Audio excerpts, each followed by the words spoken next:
Kwa majina yangu ninaitwa Oliva Morris, ni mwimbaji wa nyimbo za Injili.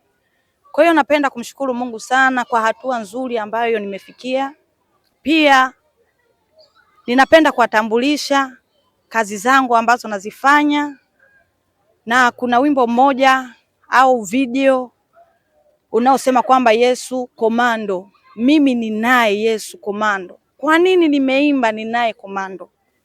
Kwa sababu Yesu ndiye ambaye anatusaidia na kutuwezesha, na ndiye kwanza aliyekwenda pale msalabani ili atusaidie sisi kuweza kutulinda na kitu chochote ambacho kinaweza kikasimama katika maisha yetu. Na hasa unakuta watu wengine hawaamini sana kuwa kwamba Yesu anaweza kulinda, anaweza kuponya, kufanya mambo makubwa. Lakini kama ukiweka imani na kuamini, ukaweka uhakika kwamba mimi ninaye Yesu, hakika yeye atakuonekania katika maisha yako. Hata utakapokwenda kusikiliza au kutazama video, utaona mwenyewe jinsi ambavyo Mungu anaweza kasimama, akakutetea na akakutendea. Amina. Ujumbe wako kwa vijana, ujumbe wako kwa waumini, ujumbe wako kwa Mtanzania ambaye anatakiwa apate ujumbe ambao umeimba kwenye nyimbo zako. Sasa natamani hapa umwambie kwa maelezo machache tu kuhusiana na hicho ambacho umekiimba kwenye hizo nyimbo. Natamani umuelezee hapa kwa ufupi tu. Karibu sana. Sawa. Ujumbe wangu kwa vijana ni kwamba unaona kabisa vijana wengi sasa hivi wako katika wimbi la kupotea sana. Lakini kama watajikita katika mambo ya kimungu, naamini kabisa Mungu ataweza kuwasaidia.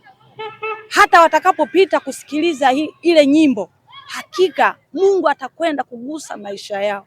Kwa sababu hata mimi nimeimba huo wimbo kwa sababu Mungu alinifanyia mambo mengi. Nilimwona Mungu akinitetea na kunivusha. Na ndio maana nikapata ujasiri wa kusema ninaye Mungu. Kwa na wewe kijana ambaye unasikia sasa, unayetazama, ninakusihi usimame katika mpango wa kumwamini Mungu peke yake. Usijikite na masuala ya kufanya mambo ya ajabu. Wengine vijana wanajiuza, yani tuseme ni mashoga, wanafanya mambo ya ajabu, wanafanya mambo yasiyofaa.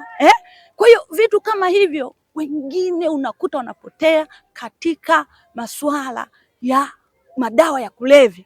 Kwa hiyo tunapoteza nguvu kazi ya vijana ya taifa kwa sababu ya mambo mabaya kama hayo.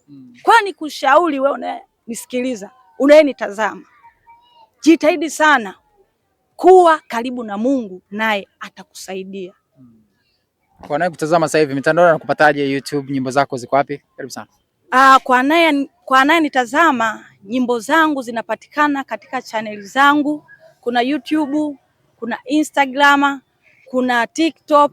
Kule utaandika Oliva Morris, andika Oliva ya Kiingereza. Utapata pale, vitu vipo kule, utabarikiwa. Naamini kwamba Mungu atafanya kitu kwako kabisa. Ubarikiwe sana. Ili kuwa mwanafamilia bora wa Global TV, usisahau kusubscribe, like, kushare na kucomment. Baada ya kusubscribe, bonyeza alama ya kengele ili kupata taarifa kwa kila video inayopanda Global TV Online.